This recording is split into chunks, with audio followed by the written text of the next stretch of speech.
the E of the teacher's strong criticism was soon discernible. What discernible means? Okay, discernible means that we can recognize it. So if we said that the teacher's strong criticism was soon discernible in this work, what we're saying is that we could see that the effects, we could actually see the effects of the criticism in what the students did. You know, in teaching, if the teacher is so critical, eventually students will stop trying. You know, the teacher has to encourage. So that's what discernible means. It means to be able to see,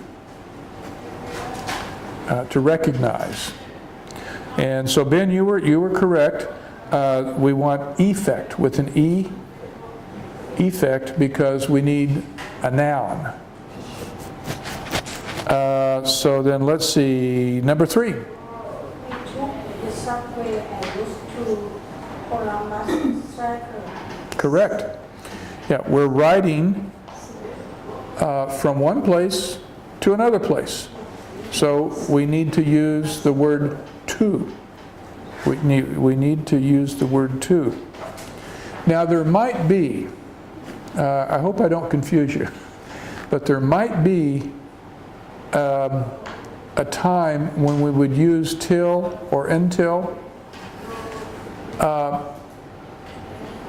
even though it is referring to distance. Let me give an example.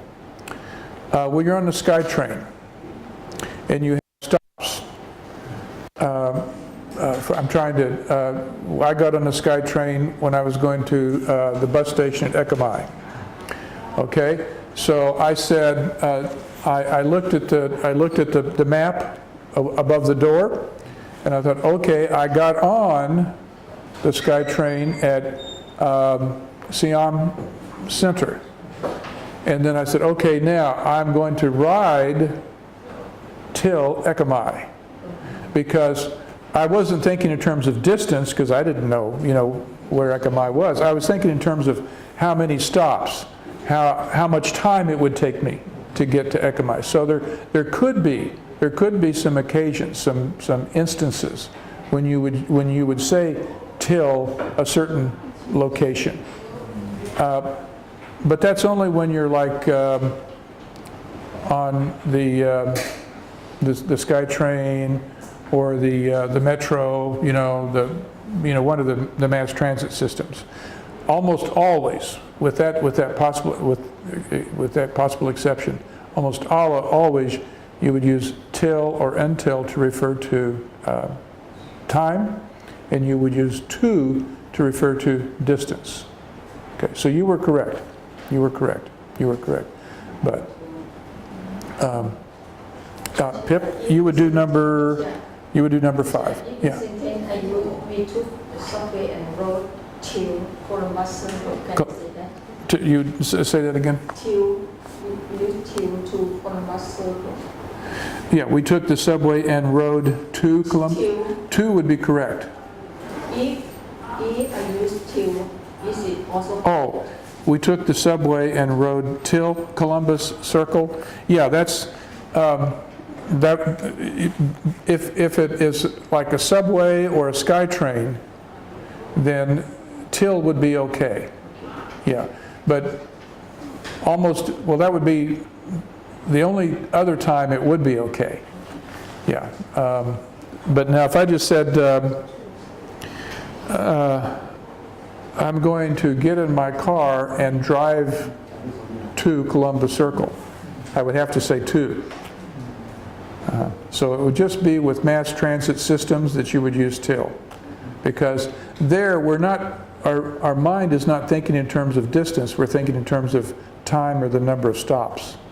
Yeah. So let's see, number 5, Pip. Number 4. Oh, No, number 5. Yeah. Oh, yeah. The effect. Yeah, number 4. I'm sorry. The effect of his early listed life were evident in his everyday action. Correct. Yes. Effects. Effects. Effects, because it's a noun. It's a noun. So the effects of his early discipline were evident in his every action. Now, the word discipline can have different meanings.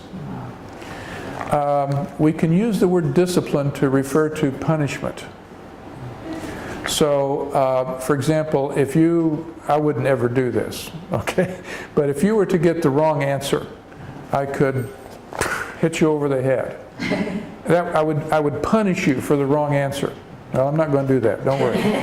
But that would, you could if you're trying to train your dog, you would say that you are going to discipline your dog every time your dog does something wrong.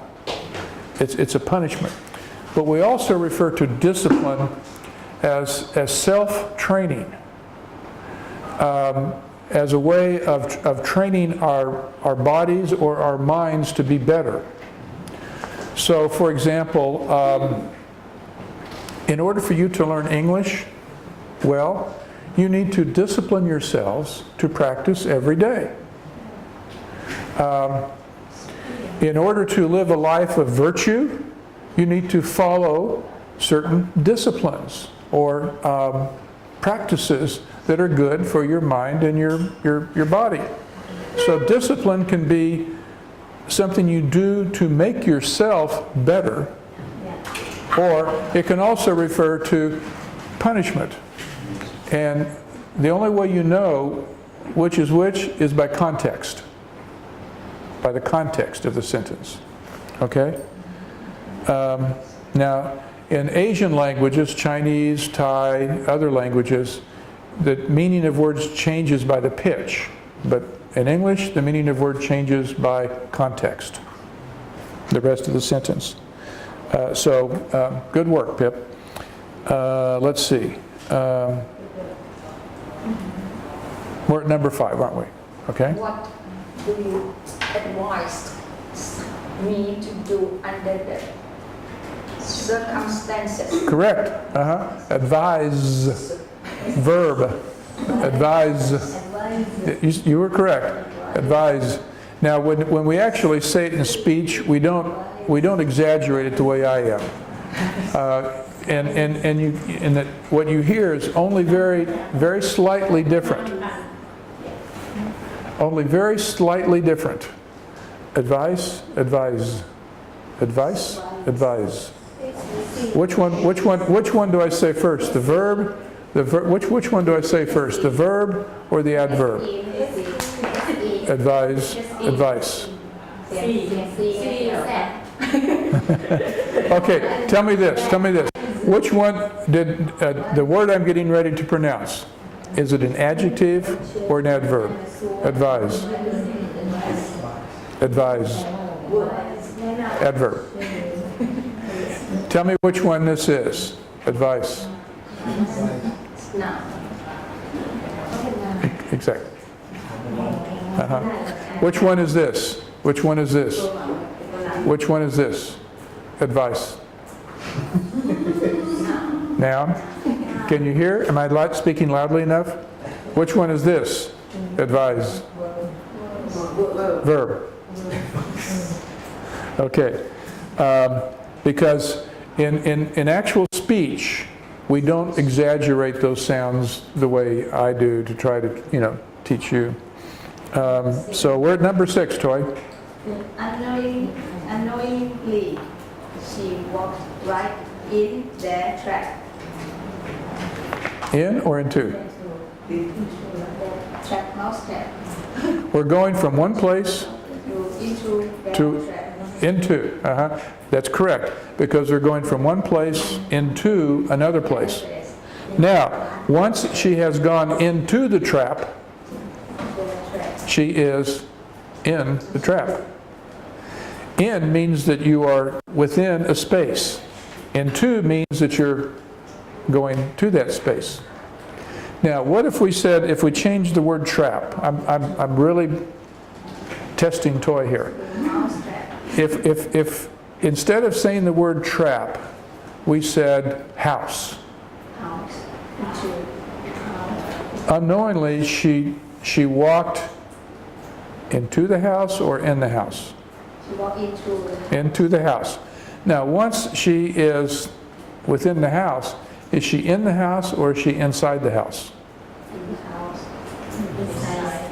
Inside. Inside. Because we use inside to refer to a large space like a building.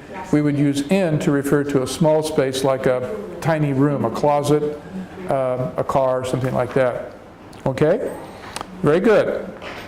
So I gave her a hard one. Teacher was it unknowingly? Oh, unknowingly? Well, when you put the prefix un in front of a word, it means the opposite.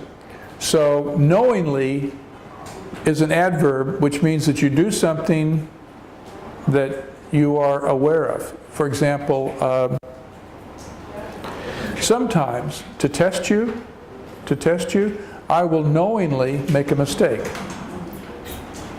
I know I'm making a mistake, and I'm making that mistake just to test you, okay? I'm knowingly making a mistake. Or another example is that when I am trying to show you how to pronounce certain sounds, I exaggerate those sounds. I knowingly exaggerate those sounds